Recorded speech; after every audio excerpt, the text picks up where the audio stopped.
2018년에도 D램이 슈퍼사이클 진입했을 때 LTA라고 했지만 갑자기 파기를 하면서 이제 다운사이클 진입을 했는데, 메모리 업체들도 당연히 그 일을 겪어본 교훈을 갖고 있기 때문에 굉장히 구속력을 많이 갖춘 계약 조건을 걸고 있고요. 그 중에 하나가 이제 선지급금이라고 볼 수 있습니다. 그 외에는 가격의 밴드 설정, 또 기간도 3에서 5년 단위로 가고 있고, 이 물량 규모로 보면은 올해 메모리 업체들의 서버 관련 노출도가 50%를 넘어가기 시작을 하게 됩니다. 이미 1분기부터 그런 모습을 보여줬고, 그렇게 되면은 하드디스크 업체들이 받고 있는 밸류에이션의 절반 정도만 줘도 여기서 주가는 2배 이상이 가능하다고 저는 생각을 하고 있습니다. 갑자기 변수가 생긴다면 그 시작이 되는 그 시작점은 어디서 힌트를 얻을 수 있을까요? 일단 결국엔 자금 조달의 문제가 될 것 같아요. 그래서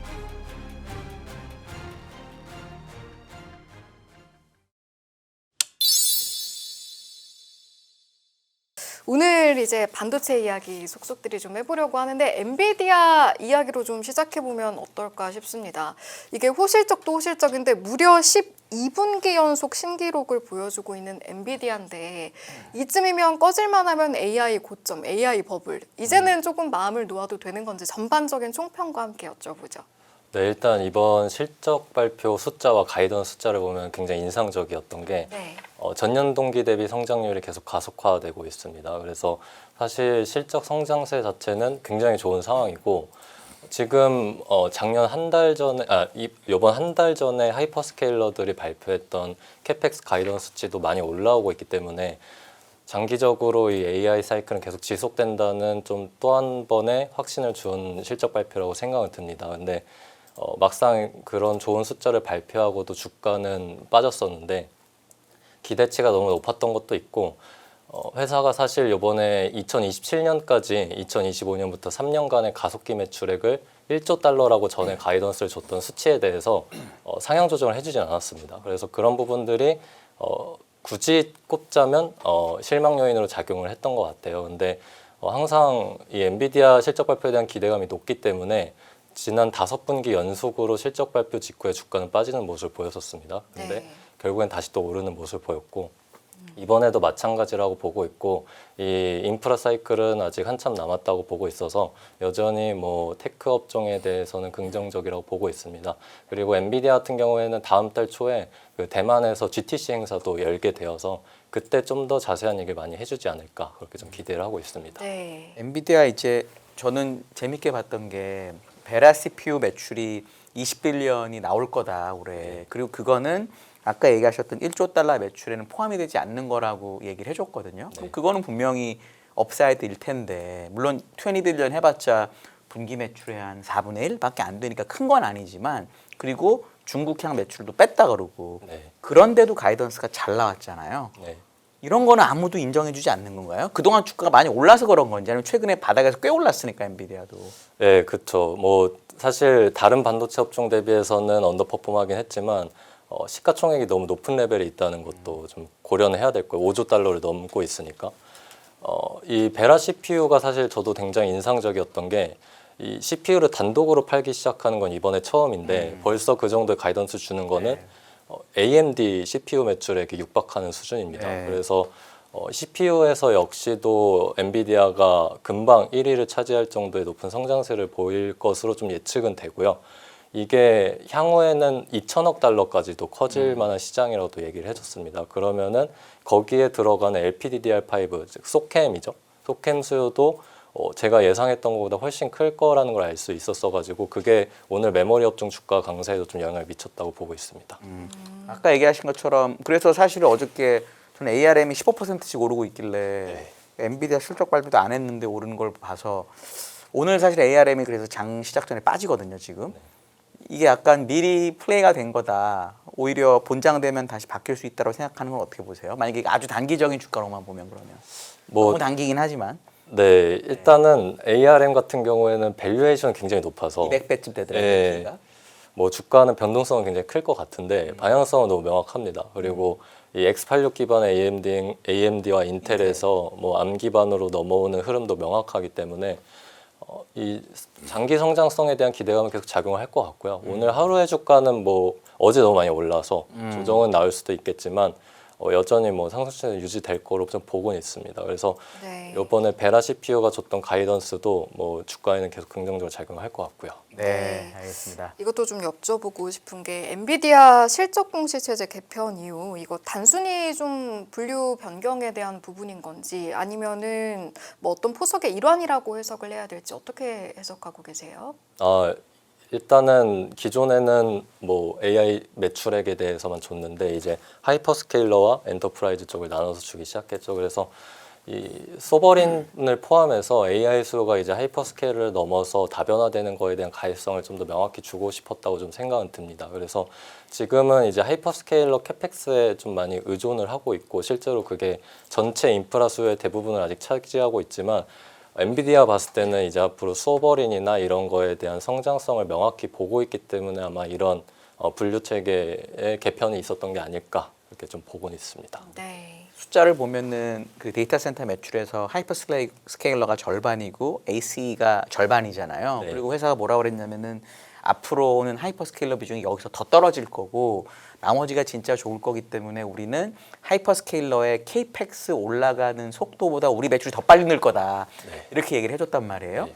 그러면 그리고 그다음에 27년까지 27년 피지컬 이어까지 GP 마진도 75% 유지한다고 이렇게 메모리 가격이 올랐는데도 마진이 안 빠진다고 그랬거든요. 네. 그럼 제가 보기에는 매출 가이던스도 좋은 거고 마진 가이던스도 좋은 거고 새로운 사업도 얘기해 줬고 근데 주가가 별 볼 일이 없단 말이죠. 네. 이거를 지난 분기에 이렇게 말하고 5% 빠졌었거든요. 그 네. 다음날까지 10%. 네. 오히려 10% 오른 거로 보면 되나요? 그게 어떻게 느끼면 될까요? 어. 저희 투자자분들은 삼성이랑 SK하이닉스 얘기하기 전에 오늘 실적 나왔으니까. 네.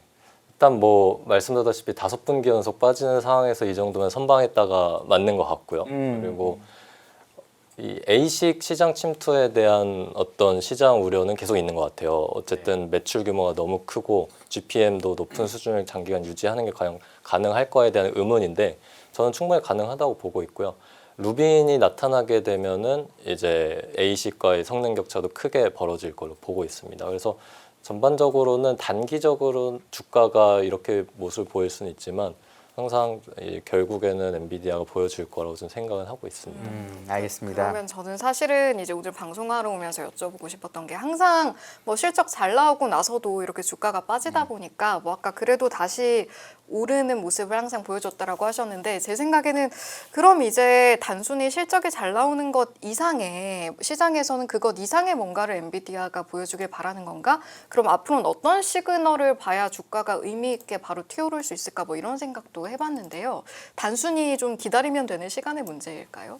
일단 단기적으로는 저는 이번에 실적 발표에서는 LPU 관련 매출액이라던가 이런 신규 제품으로 붙는 매출액에 대한 명확한 가이던스를 줬으면 좋았을 거라고 생각을 하는데 네. 뭐 제 생각에는 다음 달 대만에서의 GTC 행사를 위해 아껴둔 게 아닌가라는 생각도 들고요.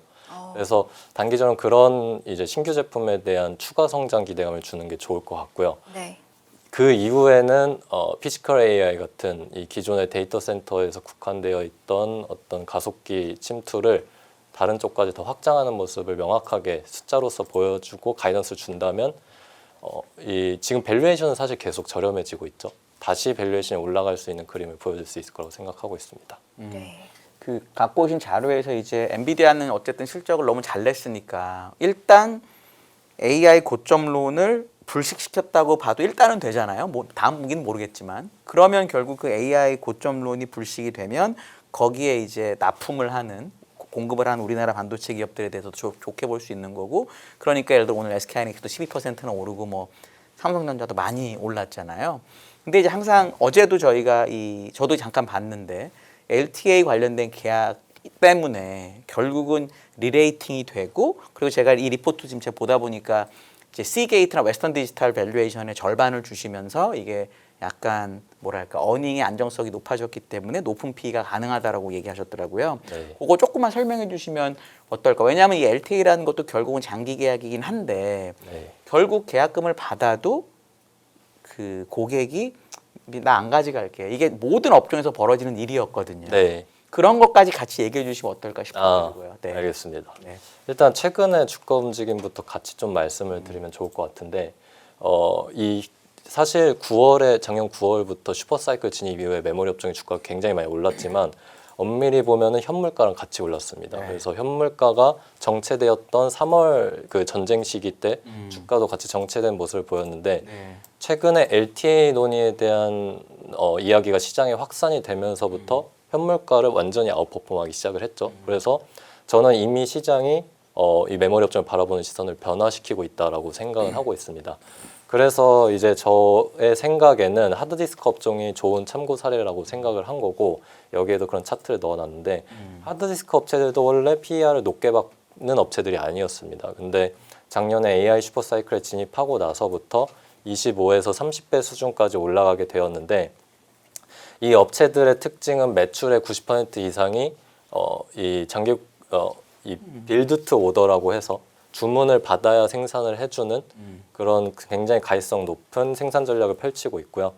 또 하이퍼스케일러들 관련 매출액이 뭐 90% 이상을 차지하고 있고 뭐 이런 상황인데 그런 것들이 시장에서 확신을 주기 시작하니까 이제 PR 25배 이상을 주기 시작했다. 근데 메모리 업종 같은 경우에는 같은 수순을 겪고 있다고 좀 생각합니다. 그래서 오히려 이 슈퍼사이클 진입 이후에 메모리 업종 주가는 많이 올렸지만 보시다시피 이제 PER 밸류에이션은 계속 빠지고 있는데 그게 반등하는 트리거는 LTA에 대한 확신을 시장에 갖는 거라고 생각을 하고 있고 말씀하신 대로 투자자분들이 가장 우려하는 거는 이 LTA가 과연 진짜 유지될 수 있냐 지금까지 어떤 경우에도 결국엔 파기되는 게 있지 않았냐인데 과거와는 확실히 다르게 보고 있습니다. 2018년에도 디램이 슈퍼사이클에 진입했을 때 LTA라고 했지만 갑자기 파기를 하면서 이제 다운사이클 진입을 했는데 메모리 업체들도 당연히 그 일을 겪어본 교훈을 갖고 있기 때문에 굉장히 구속력을 많이 갖춘 이 계약 조건을 걸고 있고요. 그 중에 하나가 이제 선지급금이라고 볼 수 있습니다. 그래서 선지급금 규모를 20%를 하고 있기 때문에 take or pay로 접근을 하는 거고 안 가져가면 그 돈은 이제 그냥 그대로 기속이 되는 방식이고 그 외에는 이제 뭐 가격의 밴드 설정, 뭐 하한가를 바텀을 정해놓고 상한가를 여는 경우도 있고 또 상한가를 정해놓는 경우도 있고요.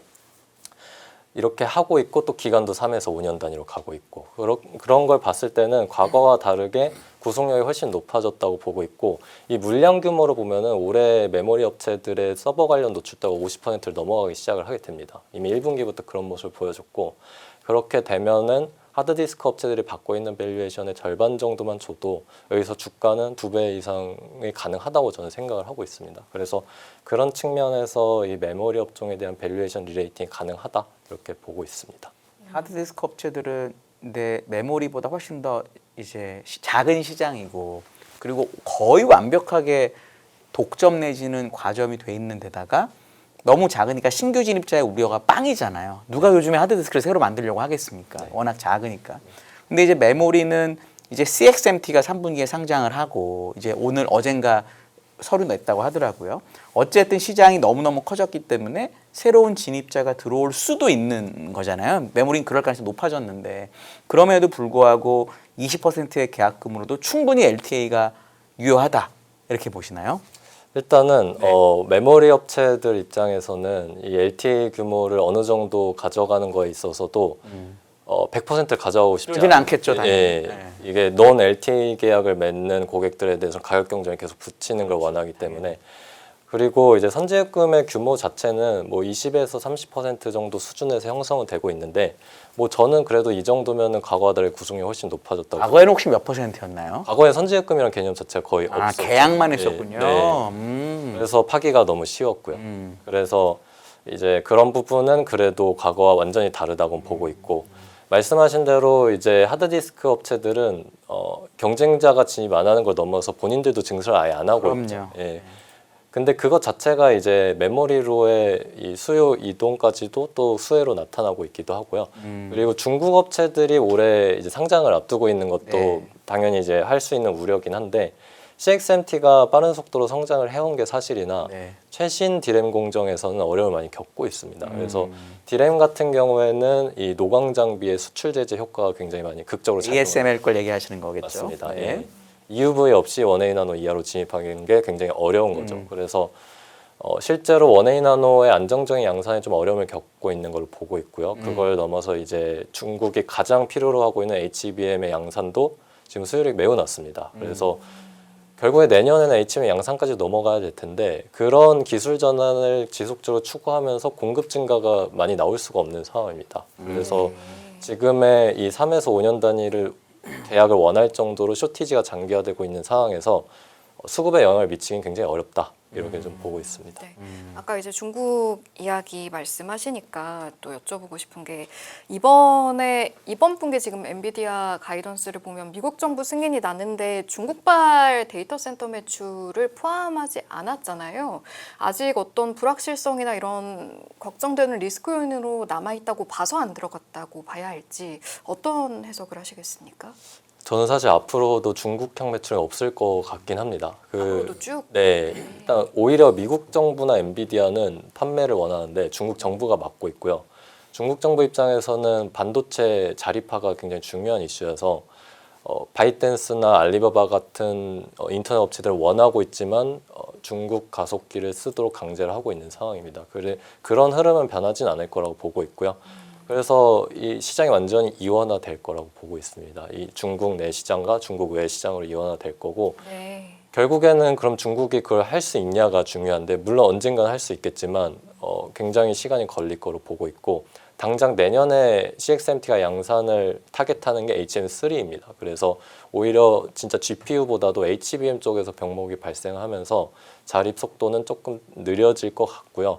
실제로 그래서 올해 서버 출하량이 글로벌하게 봤을 때 13% YY 성장으로 예측이 되고 있는데 중국은 오히려 역성장이 예측이 되고 있습니다. 이런 부품 쪽에서의 병목이 이 시장 확대를 좀 많이 영향을 미치고 있다고 보고 있습니다. 그럼 중국에서 만드는 GPU가 이제 팔겠다는 거는 미국이 결국 H 호퍼고 그러면 중국을 안 사겠다는 얘기는 위원님 보시기에 중국의 GPU가 호퍼 정도는 된다로 보세요? 아니면 안 되는데 그냥 억지로 쓴다고 보세요? 일단은 결국에는 토큰을 얼마나 효율적으로 만들어내냐의 측면에서의 성능은 호퍼를 따라갈 수 없겠죠. 근데 중국의 장점은 전력이 매우 풍부하다는 거여서 가속기 하나의 성능으로 보면은 호퍼까지 따라잡는 데 시간이 걸리겠으나 현재도 호퍼 정도도 못 따라간다 아직. 그쵸. 블랙에는 말할 필요도 없고. SMIC가 5나노 정도도 양산을 하는 데 있어 수율이 매우 낮아서 화웨이 가속기가 생산량이 뒷받침도 안 되고 있고요. 네. 그래서 결국에는 조금 더 로우엔드급의 GPU를 많이 연결해서 전력 측면에서 효율성은 떨어지더라도 시스템 측면에서 성능을 따라잡는 모습을 추진하고 있습니다. 네. 그래서 그런 흐름은 계속 될 것 같고 결국에 각각의 장점이 있는 거죠. 이제 미국은 반도체 공급망이라는 우위를 갖고 있고 중국은 압도적인 전력망이라는 우위를 갖고 있어서 뭐 그런 각자의 우위를 살리는 전략으로 갈 것 같습니다. 그러니까 중국 입장에서는 우리는 뭐 엔비디아 가속기 없어도 이걸로 가겠다라고 하고 있는 거긴 하고요. 그러면 중국에 대한 규제가 어떤 식으로 완화되든 간에 앞으로는 엔비디아와 중국은 좀 개별적으로 보면서 시장 투자 전략을 세우는 게 맞겠네요. 저는 그런 가능성이 매우 높다고 보고 있습니다. 루빈 팔아준다고 하면 사주겠죠. 블랙웰이나. 근데 그거는 미국이 허가할 일이 없겠죠? 네, 없죠. 당연히요. 네. 지금, 결국은 안 살 거 팔겠다는 거고 네. 사는 사람은 더 좋은 거 팔라고 하는 거랑 똑같지 않나 싶습니다. 맞나요? 네, 뭐 그리고 호퍼의 가격을 이제 글로벌 버전 대비해서 엄청 비싸게 팔 거기 때문에 마진을 확보하기 위해 그런 것도 이제 중국이 굳이 안 받는데 분명 영향을 미친다고 봐요. 그중 10%가 얼마를 떼어먹기로 했죠. 네. 미국 정부에서. 알겠습니다. 그 다음에 보니까 이제 결국은 메모리 가격이 지속적으로 상승을 하고 LTA가 유지가 되려면 결국 전방산업 수요가 좋아야 되잖아요. 네. 그 전방산업 수요에 대한 얘기 좀 해주시면 어떨까 싶습니다. 네. 아, 예.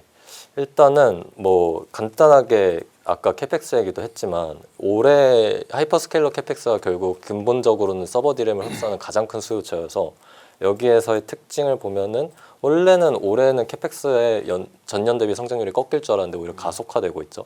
그리고 이 영업 현금 흐름, 오퍼레이팅 캐시플로우 대비해서 캐펙스가 어느 정도 되냐의 비율이 작년에 불과 60%였는데 올해는 93%까지 오릅니다. 그 말은 즉슨 프리 캐시플로우를 거의 안 남겨놓고 전부 다 이 인프라 투자를 하겠다는 거고 내년에는 뭐 여기에서는 93% 잡혀 있지만 100% 이상으로 갈 거로 보고 있고 실제로 엔비디아가 오늘 내년 하이퍼스케일러들의 캐펙스 규모는 1조 달러가 된다고 했죠. 그거는 100% 이상 간다는 겁니다. 그래서 이 생존을 위한 경쟁 그리고 반도체 쪽으로의 자금 이동은 계속 될 거로 보고 있습니다.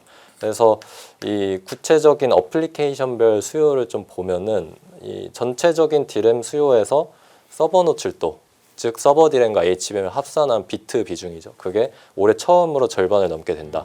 55%를 찍게 되고요. 내년에 62%까지 늘어나게 됩니다. 이거는 모바일 쪽에서의 이 원가 부담으로 인한 부진한 출하량 쪽을 또 염두에 둔 거고요. 그래서 이 상당수의 서버 노출도 관련된 비중들이 물량들이 장기 공급 계약 논의 대상에 있는 물량들이기 때문에 메모리 업종 입장에서는 전방 수요처의 퀄리티 자체가 많이 바뀌고 있고 모바일과 PC는 굉장히 거시경제 그리고 소비자의 어떤 지출 여력과 연관이 많은 수요처이지만 이 서버 쪽은 거시경제보다는 이 근본적인 AI 인프라 투자라는 좀 더 장기적인 목표 하에 움직이는 수요이기 때문에 더 안정적인 수익이 가능하다고 보고 있습니다. 이건 일단 디램 이야기고 낸드 같은 경우에도 비슷한 모습을 보일 거로 보고 있어서 사실 낸드는 작년까지만 해도 서버 노출도가 30%가 안 됐습니다. 28%밖에 안 됐는데 올해부터 급격히 비중이 올라오고 있고 여기도 마찬가지로 내년에는 비트 비중으로 봤을 때 ESSD의 매출 비중, 비트 비중이 절반을 넘어가게 된다. 물론 매출 비중으로 보면은 올해부터 절반을 넘어가게 되고요. 그래서 낸드도 어떻게 보면 디램보다도 더 과격하게 이 수요처의 변화가 나타나고 있는 상황이라고 보고 있습니다. 네. 근데 이제 쇼티지 같은 거 이야기할 때 이게 그렇다고 해서 언제까지 갈 것인가가 사실은 이제 개인 투자자들의 큰 관심이고 거기에 따라서 이제 투자 전략이 굉장히 달라지고 할 텐데 그 시점에 대해서는 최근 그 유진에 비해서 좀 달라진 부분이 있을까요? 아니면 유지되고 있는 상황일까요? 같은 방향을 보고 있는데 점점 강화되고 있는 상황이고 오히려? 네, 그 말은 이제 내년에는 쇼티지 강도가 더 심해지고요.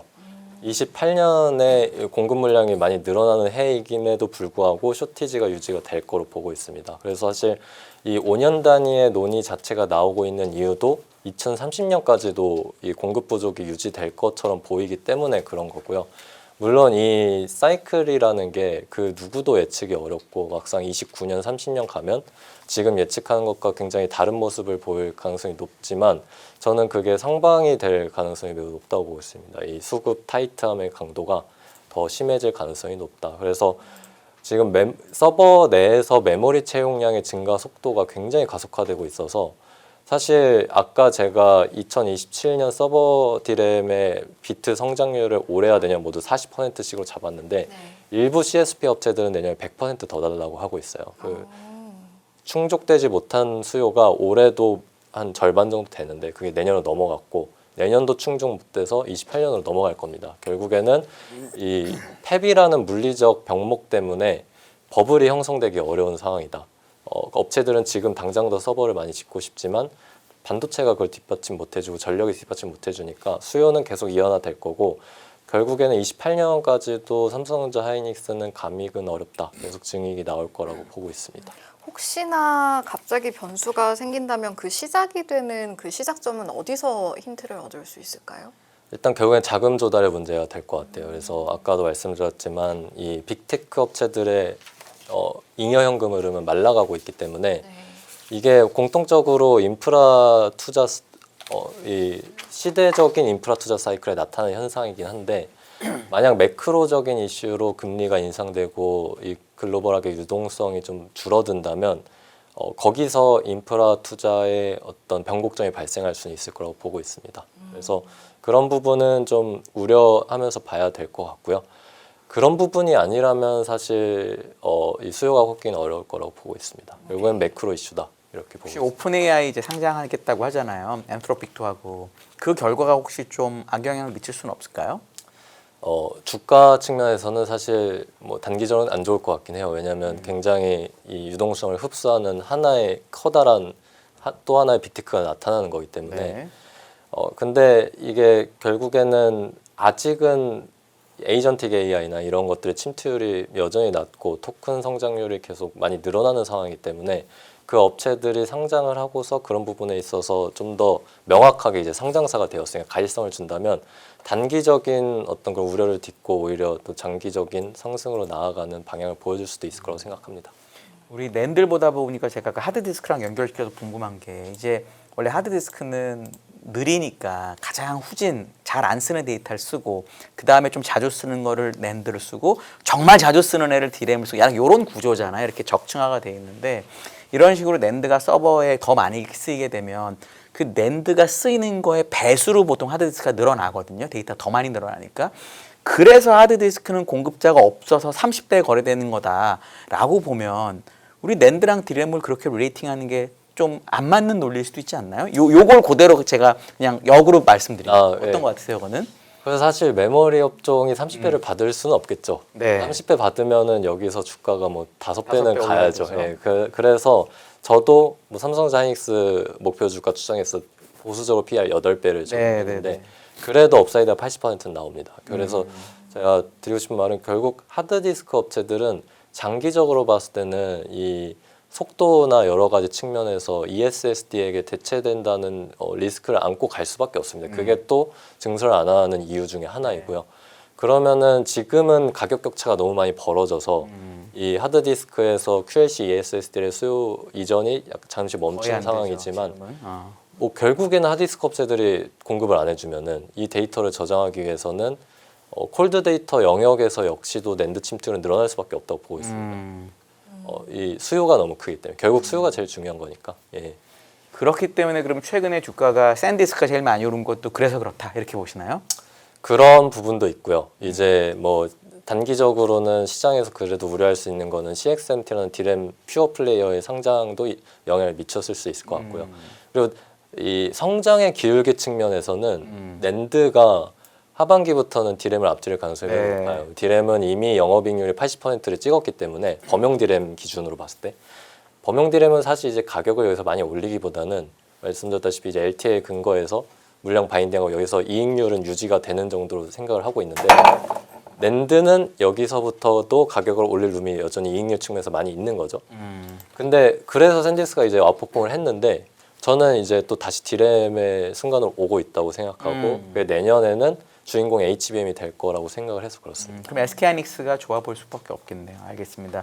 종목 얘기하기 전에 여기 그리고 웨이퍼 관련된 그 소부장 얘기를 해주셨는데 결국은 이제 장비 업체들도 맨 후공정 기업들이 너무너무 좋다 보니까 이렇게 웨이퍼가 늘어난다는 얘기를 들으면 사람들이 약간 혹하실 것 같거든요. 요 얘기 한 번만 해주시면 어떨까요? 네, 일단은 이 페이지에서 보시다시피 왼쪽 하단부에 보시다시피 장비 시장도 슈퍼사이클에 진입을 했습니다. 그래서 올해는 뭐 140빌리언, 내년은 180빌리언 정도의 시장 규모로 예측이 되고 있는데 이 눈높이도 계속 좀 올라가고 있는 상황입니다. 그래서 이 장비 시장의 성장을 견인하는 것이 무엇이냐? 당연히 파운드리도 TSMC도 투자 많이 하고 있고 다른 반도체 업체도 많이 하고 있지만 압도적으로 디램 쪽에서의 성장이 높은 상황입니다. 그래서 컨센서스 기준이긴 하지만 오른쪽 하단부에서 보시다시피 이제 삼성전자, 하이닉스, 마이크론의 합산 캐펙스가 올해부터 28년까지는 파운드리 쪽의 규모를 압도적으로 아웃퍼폼하게 됩니다. 그 말인 즉슨 삼성전자와 하이닉스가 전 세계 반도체 구매액에서 차지하는 비중이 올라간다는 뜻이고 그렇기 때문에 국내 전공정 장비 업체들의 성장도 해외 업체들을 아웃퍼폼한다고 볼 수 있겠죠. 그래서 그런 부분에서 이제 주목을 할 수 있을 것 같고 그러면은 왜 디램 업체들이 이렇게 다른 파운드리보다도 훨씬 더 올리고 있냐? 첫 번째는 LTA라는 5년까지도 바라볼 수 있는 수요 가지성이 생기니까 좀 더 자신감 있게 투자를 늘리는 것도 한 가지 있을 것 같고요. 두 번째는 디램은 근본적으로 HBM 때문에 출하량 증가가 제약이 걸린다. 그래서 이 페이지에서도 보시다시피 HBM 세대가 지나갈수록 동일한 공정 세대를 기준으로 보면은 범용 디램 대비해서 한 웨이퍼당 나오는 생산 비트 규모가 많이 줄어들게 됩니다. 이거는 그나마 수율이 높은 하이닉스 기준인데 경쟁사 대비 경쟁사 수율로 계산하면 그 격차는 더 벌어지게 되고요. 그러면은 이 웨이퍼를 늘려도 비트 출하량은 줄어든다는 거니까 웨이퍼 투명을 공격적으로 늘려야 되는 상황이고 보시다시피 HBM 생산 캐파의 믹스 비중은 계속 늘어나게 됩니다. 그래서 이런 공급 제약 영향을 봤을 때는 이 전공정 장비 업체들의 실적 모멘텀이 굉장히 좋을 수밖에 없고 이 대표적인 장비사들을 제가 테이블에서 비교를 해놨지만 그중에 제가 커버하는 업체인 테스와 VN 같은 업체들은 밸류에이션도 매우 저렴합니다. 글로벌 피어 대비해서 그렇고 국내에서도 그렇고 대신 성장성은 훨씬 좋은 상황이죠. 그래서 여전히 소부장에서는 기회가 있다고 보고 있고 그 중에서 저는 전공정 장비 업체들의 실적 모멘텀이 가장 강한 순간이다 이렇게 보고 있습니다. 이게 사실 사람들이 제일 오늘 사실은 아까 제가 방송에 잠깐 여쭤봤지만 미국에 있는 여기 해놓으신 이 장비 업체들 주가는 사실 엄청 올랐거든요. 메모리만큼은 못 올랐지만 비메모리 기업들보다는 주가가 더 올랐단 말이에요. 필반에서. 근데 우리나라 장비주는 못 따라갔단 말이에요. 이거를 삼성전자는 옛날에 알아보면 원래 삼성전자라는 회사는 외국 장비를 먼저 일단 다 세팅을 하고 거기에 맞춰서 이제 니치 장비를 우리 걸 갖다 쓰기 때문에 시차가 있다라고 설명을 저는 옛날에 어릴 때 그렇게 배웠었는데 그게 맞다고 해도 너무 오랫동안 차이가 났고 그게 아니라 예를 들어 우리나라 장비가 좋아져서 같이 들어간다고 하면 같이 올랐어야 정상인데 안 되잖아요. 이거 어떻게 하면은 좀 캐틀리스트나 이게 있을 것 같으세요? 일단은 소부장이 유난히 언더퍼폼했던 이유라고 보면은 삼성전자 하이닉스의 매력도가 너무 컸다. 근데 이제 국내 기관 입장에서는 그러니까 결국엔 소부장보다는 삼성전자 하이닉스 혹은 그 간접적이더라도 스퀘어나 뭐 이런 업체들까지 편입을 하는 게 이제 더 매력적으로 보였기 때문에 이 돈이 덜 흘러갔던 것 같고요. 근데 그리고 지금 실적을 압도적으로 견인하는 거는 사실 물량보다는 가격입니다. 네. 그래서 이 삼성전자 하이닉스의 실적 기울기가 소부장 대비해서 훨씬 가파른 거고 근데 하반기부터는 가격의 상승률 자체는 둔화되게 됩니다. 어쩔 수 없죠. 이제 이익률이 80%니까. 그런 측면에서는 이제 말씀드렸다시피 웨이퍼 투입의 증가가 본격적으로 나타나게 되고 가장 이제 두드러지는 건 내년입니다. 내년엔 팹이 정말 많이 열리기 때문에 뭐 국내에서는 이제 신규로 열리는 게 하이닉스 용인 1기와 삼성전자 P5가 있죠. 그런 어떤 Q의 증가, 물량의 증가로 시장 초점이 넘어가게 되면은 그때부터 소부장의 시간이라고 보고 있습니다. 그러면 미국하고 우리나라 그냥 주가 차이가 많이 벌어진 거는 그냥 우리나라 메모리가 너무 좋아서 이렇게만 볼 수 있을까요? 미국은 그냥 메모리가 사실상 마이크론하고 샌디스크, 시게이트 그다음에 웨스턴 디지털밖에 없으니까 네. 그렇게 보면 될까요? 일단 그런 것도 있고 네. 근데 거기도 사실 이 마이크론 샌디스크랑 장비 위주랑 비교하면은 당연히 마이크론 샌디스크가 훨씬 그렇죠. 많이 근데 오르고 우리 그래도 엄청 올랐어요 장비주도 네. 사실은. 그렇죠. 네. 우리는 장비주 그 정도는 아닌 것 같아요. 그렇죠. 예. 근데 이제 국내 같은 경우에는 이 뭐 약간 이 투자자분들의 자금의 어떤 한계가 있는 거죠. 결국 선택의 영역에 있다. 예. 근데 그 매력도가 결국에 아직은 가격 사이클이었기 때문에 이 칩메이커들 삼성전자 하이닉스를 아웃퍼폼하기는 어려웠던 거죠. 예. 펀더멘탈한 이슈까지는 아니었다고 보시는 거네요. 그렇죠. 예. 알겠습니다. 오히려 지금 소부장 업체들의 체질은 굉장히 많이 바뀌고 있습니다. 심지어 이게 글로벌하게 장비도 부족해지고 있어서 마이크론 키옥시아 같은 해외 회사들이 국내 장비사들에게 관심을 많이 갖고 있고 비즈니스가 시작되려고 하고 있어요. 그것도 또 하나의 성장 촉매라고 보고 있습니다. 알겠습니다. 이제 국내 반도체 투탑인 삼전 이제 하이닉스 얘기해야죠. 이야기로 넘어갈 것 같은데 그 전에 엔비디아 하나만 또 이제 엔비디아 또 매듭 짓고 넘어가 보자면 사실은 뭐 실적으로 나오는 이야기들도 있지만 젠슨왕의 입을 통해서 나오는 이야기들을 통해서도 우리가 그 다음을 좀 전망해 보곤 하잖아요.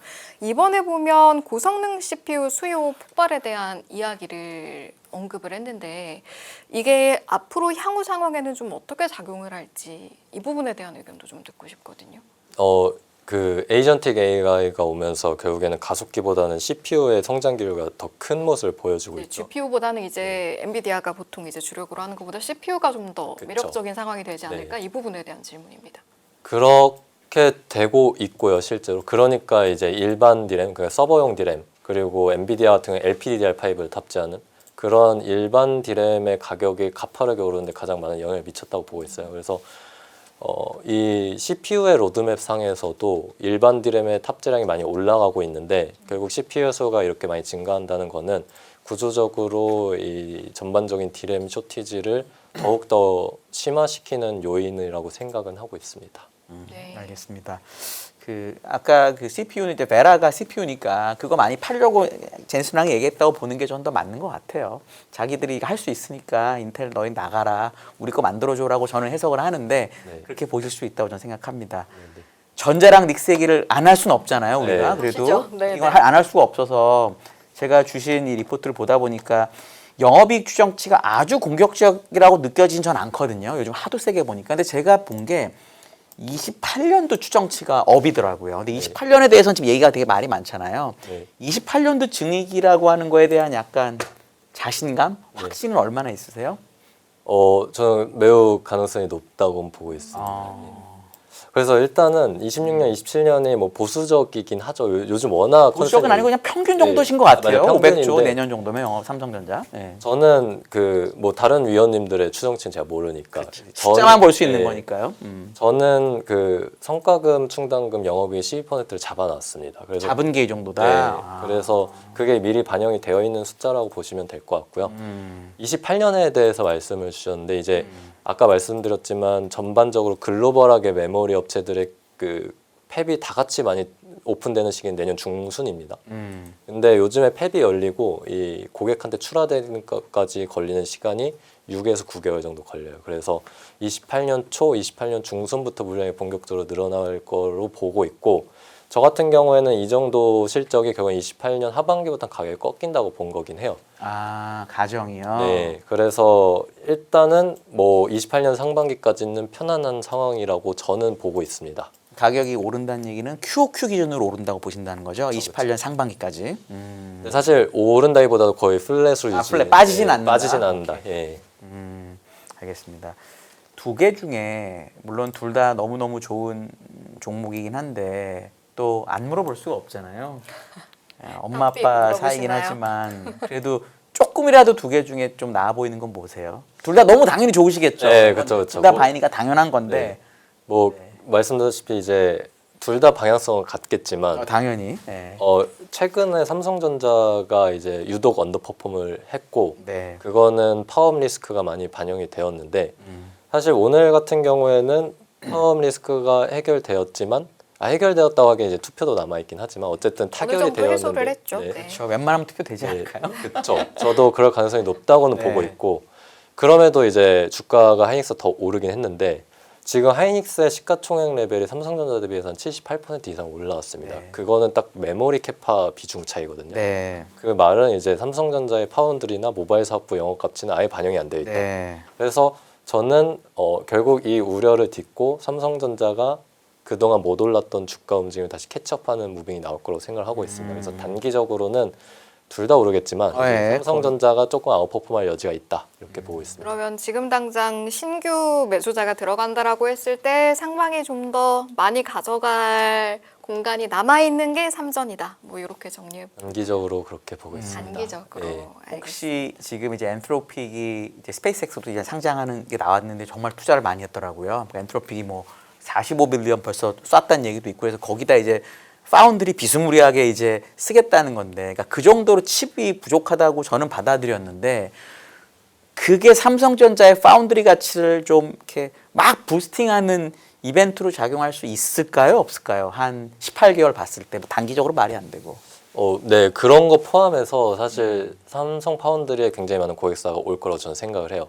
삼성의 가장 큰 장점은 일단 뭐 3나노 이하 선단 파운드리 할 수 있는 업체 자체가 TSMC, 인텔, 삼성밖에 없는데 네. 그 중에 메모리를 하는 업체는 삼성밖에 없죠. 네. 우리 메모리를 가져가려면 우리 파운드리에 맡겨라라는 전략을 할 수 있습니다. 그리고 꺾기라는군요, 꺾기. 은행으로 치면. 예, 그리고 실제로 상당히 유효한 걸로 알고 네. 있습니다. 네, 그래서 그런 기회가 있다. 예. 아, 네. 이제 마무리할 시간이 거의 다가왔는데 뭐 아까 전반적인 리스크 요인까지 말씀은 해주셨습니다만 그래도 뭐 오픈 AI 아까 IPO 말씀도 하셨지만 반도체 지금 저희가 그리고 있는 전반적인 긍정적인 전망을 뒤바꿀 만한 게 있다면 어떤 게 있을지 마지막으로 한번 매크로 짚어주시고 빼고 얘기해 마무리하겠습니다. 주시면 안 될까요? 아까 매크로 매크로 얘기하셨으니까. 제외한 네. 내용으로. 일단은 저는 올해 연말까지는 좀 편안하다고 보고 있고 그 사이에서도 요번에 3월에서 나왔던 조정처럼 중간중간에 조정은 나올 수 있는데 7월에 CXMT 상장 이벤트가 한 가지 우려되는 요인으로 보고는 있습니다. 근데 아까 말씀드렸던 요인으로 시장에선 우려를 볼 수 있지만 저는 크게 우려하지 않는다는 측면에서는 방향성을 크게 바꾸기는 어렵다라고 생각은 하고 있습니다. 아까 얘기하신 대로 내년에 한 하반기 정도부터 이제 웨이퍼가 제대로 조금 늘면, 물론 얘기하신 것처럼 HBM이 워낙 그러니까 웨이퍼 투 메모리 비율이 확 떨어진 건 뭐 너무나 잘 알고 있는데, 그래도 어쨌든 웨이퍼가 늘어나는 효과가 있는 거잖아요. 그거는 뭐 별 문제는 없을까요? 얼마 안 되는 건 알지만. 네. 그래서 이제 올해 연말이 가면 결국 시장의 시선은 28년으로 갈 거라고. 당연히 그렇게 되겠죠. 그래서 주가 탄력성은 좀 떨어질 수 있겠죠. 예. 그걸 뛰어넘고 수요가 유지될 수 있냐, 이 수급 타이트함이 유지될 수 있냐에 대한 증명이 필요한 단계로 넘어가기 때문에 그 부분에서 주가 조정의 사유는 될 수 있다고 보고 있고, 그래서 그 방향성의 전환 여부를 다시 리얼리티 체크를 하면서 확인해야 될 시점은 올해 연말이다, 이렇게 보고 있습니다. 그러면 지금 삼성전자 목표 주가가 50만 원을 쓰셨으니까, 이건 공식적인 거니까 얘기해도 되는 거잖아요. 네네. 그거가 연말까지 달성된다는 느낌으로 리포트를 쓰신 거라고 저희는 받아들여야 되겠네요. 그러면 저게 아주 멀리 50이라는 느낌이 아닌 거고. 맞습니다. 자꾸 여쭤보는 게, 반도체가 예전에 그 묵직한 반도체들이 아니고요. 워낙 변동성에 뭔가 이렇게 촐랑촐랑 아니 이렇게 왔다 큰 갔다 주식이 왔다 하루에 갔다 10%씩 오르면 어떡해요. 너무 진짜. 엉덩이가 가볍습니다. 그래서 수많은 변수들 단기적으로 좀 장기적으로 짚어볼 수 있는 힌트를 한번 여쭤봤고요. 저희 1부 여기서 마무리하도록 하겠습니다. 오늘 1부 손인준 유진투자증권연구원과 함께했습니다. 잘 들었습니다. 네, 감사합니다. 감사합니다.